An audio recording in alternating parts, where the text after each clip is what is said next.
This is Eric McCoy. Welcome back to Recovering Through Highness. You know, political correctness is going to absolutely go out the window in this one.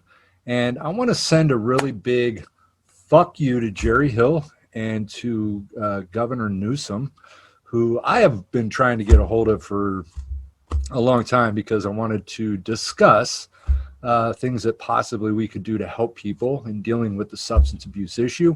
Never got a response. So again, Jerry Hill and Governor Newsom, fuck you. And the reason I'm bringing up Jerry Hill is because we just had a law that now has been passed, which is Senate Bill number 793. And this bill will prohibit a tobacco retailer or any of the agents or employees from selling, offering for sale, or possessing with the intent to sell or offer for sale a flavored tobacco product or a tobacco product flavor enhancer. And it's going to offer up a penalty for $250 for each violation. And the reason I want to give a really big fuck you to Jerry Hill and Governor Newsom is this goes against everything that I'm ultimately fighting for. Why? And personally, I don't really care about the e-cigarettes, which are basically one of the big parts to this being outlawed. But prohibition, and I've done numerous podcasts and some videos on my YouTube regarding prohibition and how effective it is and how well that it actually works. I can go online and because heroin and cocaine and meth are illegal, so it must be difficult to get. Well, I can actually go online and I can purchase heroin, I can purchase meth, I can purchase cocaine, I can purchase fentanyl. And where's the regulation? By the people selling it. So there's nobody that's ultimately overseeing it except for the drug dealers that are actually selling this stuff. And how good is it? I don't know. How much shit is cut in it? I don't know. And but again, I don't do drugs. I stopped many years ago. But I am fighting for those people out there suffering. What does this do? What does prohibition do? Creates a bigger black market. So now this bill does not actually prohibit online sales of the flavored juice for the e-cigarettes. And so now, again, we can purchase all of this stuff from people that we don't actually know where we're getting it from or what's actually in it. And probably someday there's going to be fentanyl and all kinds of shit that'll be put in it, and people are going to be dying. Prohibition does not fucking work. And it's funny with this bill, right? This does not apply to flavored shisha tobacco products by a hookah tobacco retailer. And it does not apply to loose leaf tobacco or premium cigars. And what's funny about this, right? And I look at this with any bill, it says on the bill, by creating a new crime, the bill would impose a state mandated local program. So what does that mean, right? So in crafting the language for new laws, the legislature states explicitly whether or not a requirement is a state-mandated local program, a code phrase that imposes new or increased requirements on local agencies. So it's about, reimbursing local agencies for the costs for overseeing this kind of stuff. Okay. And then people are going to bitch about, look at all these e-cigarette people and how much money they're costing our government. Yeah. Who do we blame? The fucking people that passed this fucking law.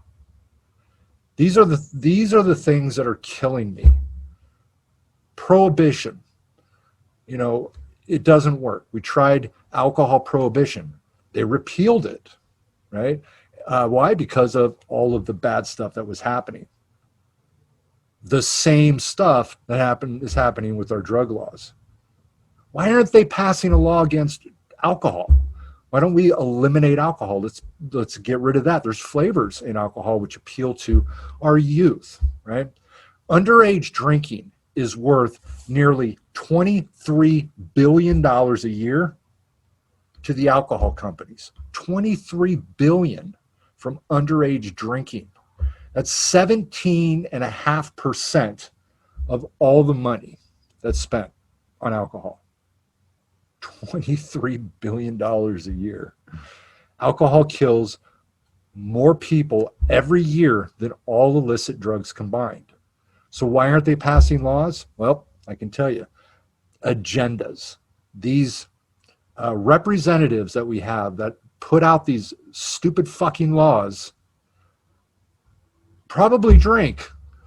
And even if they don't drink, they're probably never going to get reelected again if they start passing laws against alcohol. Why? Because the people that are electing them probably drink. Right? So why is it easy to pass laws against tobacco? Not as many people are doing it anymore. So it's easy to say, hey, I don't really need it, so let's pass the law. Again, I don't really personally care, but this really goes against everything that I'm fighting for. I am fighting, harm reduction. Harm reduction. I'm going to be doing a podcast tomorrow with an individual who has probably done about 6 prison terms and probably been arrested 20-something times in his life, maybe 30-something times in his life. And I wanted to actually talk a little bit about, and we're going to discuss this, and I hope some of you guys tune into this, the reasons why the recidivism rate is so high in the state of California, and it's actually higher than any other state out there. It's about 50% of people that get out of prison end up back in prison within 3 years of them getting out of prison. And the national rate is 40%, and that's excluding California. And there's a reason for it, why California has such a high recidivism rate. And that's what we're going to talk about tomorrow.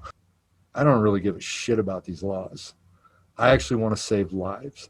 Do laws stop people from doing it? No. What do laws do? They make it more dangerous. Think about that. They make it more dangerous. And this thing just really, I just want to scream, because again, it's just one more way for people to get injured. There was all these stories about all these kids that were, ended up in the hospital because of this vape stuff that was going on. They were not getting this in their stores. They were buying this stuff online, which now they are all going to have to go back to that, buying the stuff online. Were you getting it? Who knows? What's in it? Who knows? But since you can't actually buy it in stores anymore, people are going to have to reach out and find other ways to do it. So the deaths that result from this, Jerry Hill, fuck you. It's on your head. Governor Newsom, fuck you. That's on your head. Sorry about the language, but this stuff is really starting to get to me, really getting to me. I can literally go online and I can buy, heroin powder. I can buy everything online and get it sent to me. How dangerous is that? Probably pretty dangerous because I don't know what's in it. I don't know what's in it. And again, I'm not doing drugs, so I'm not actually going to go order a bunch of shit. But these are the things that everybody's got to think about. We got these people, these legislatures, these individuals that are passing laws, more laws, increasing laws, penalties. And what does it do? It's going to kill people. This is exactly what I'm fighting against. Am I a fan of legalizing drugs? Absolutely. Because so much of the crime, so much of everything that goes along that, everybody blames on drugs. Oh, the drugs, Is it the drugs or is it the legality behind it? And that's another thing that we got to think about. Prohibition does not work. I have so much knowledge and information as I studied the Prohibition, drastically studied it. And we've seen now other countries that have legalized it The problems have gone down. Canada, they have a safe house in Canada where people can go and they can do their drugs safely. They have syringes that they will give them. The place does not provide the drugs or do the drugs for them in terms of inserting it into them. They have to do that themselves. But what if they overdose? Well, they've got people there to save them. It also gives an opportunity for when people say, hey, you know what? I'm tired of this life. I want to change. Boom, you got somebody right there ready to talk to you. And that's the stuff that we need. It's the stuff we need. We need to help save lives. This concept of reducing supply, it's bullshit. It's political. It's in a political agenda. Anytime that I hear any politician that say that we're going to end the drug problem in this country, no, you're not. Because you still focus so much on reducing supply. No, you don't. You're not going to end the drug problem. Drugs are always going to be here. It's about learning to live in a world where it's at and not have to do it ourselves. I know I'm real passionate and excited right now, but I just learned this recently, that this was actually passed, and I actually do know that it was actually last month that this was passed, but I just recently learned of it. And I know that it had been a topic going on, for a period of time. The federal government was even, looking to, do, again, more prohibition. And why again? Why does alcohol not get looked at? It's crazy. Alcohol kills more people every year than all illicit drugs combined. Heroin, meth, coke, all of those things. Alcohol kills more people. So is it about safety? No. It's about agendas. And it's done by stupid fucking people that don't think through and understand what they're actually doing. Let's just go ahead and make this illegal. And if you actually want to go back and study the history, and I've done podcasts on this, from the Harrison Narcotics Act, we had alcohol prohibition, 20 to 23, or 33, we had Marijuana Tax Act of 1937, with the Daniels Act, with the Boggs Act, and then other states passed a little Daniels Act, a little Boggs Act, and people were getting 20 years in prison for possession of marijuana. Crazy. And again, I hope you guys tune in for my next podcast that I'm going to do with this individual who got out of prison 3 months ago, and I'm very excited about it because I think we're going to have a really good talk, and I'm hoping to help educate him a little bit, and I'm hoping to learn a lot from him also. So thank you again for tuning in to another episode of Recovering Through Highness. And I'm sorry, this one was just I got really excited, about this whole thing. And I really think that these laws are going to continue to kill people. And if we don't change something, people are going to continue to die. If we don't take a look at Tarasov, and in terms of, we want honesty, but we don't want real honesty. We ask people, tell them that, lies are going to kill you. But then if you tell me the truth, I'm going to lock you up and put you in a mental hospital. That's, again, another one of the problems. Everybody's got solutions. Nobody's got ideas. And we need to keep working at this. We need to keep working hard at this. And I want to, again, thank everybody for tuning in to another episode of Recovering Through Highness. And I look forward to, again, my podcast tomorrow, and I will see you soon. Thank you. Without a day.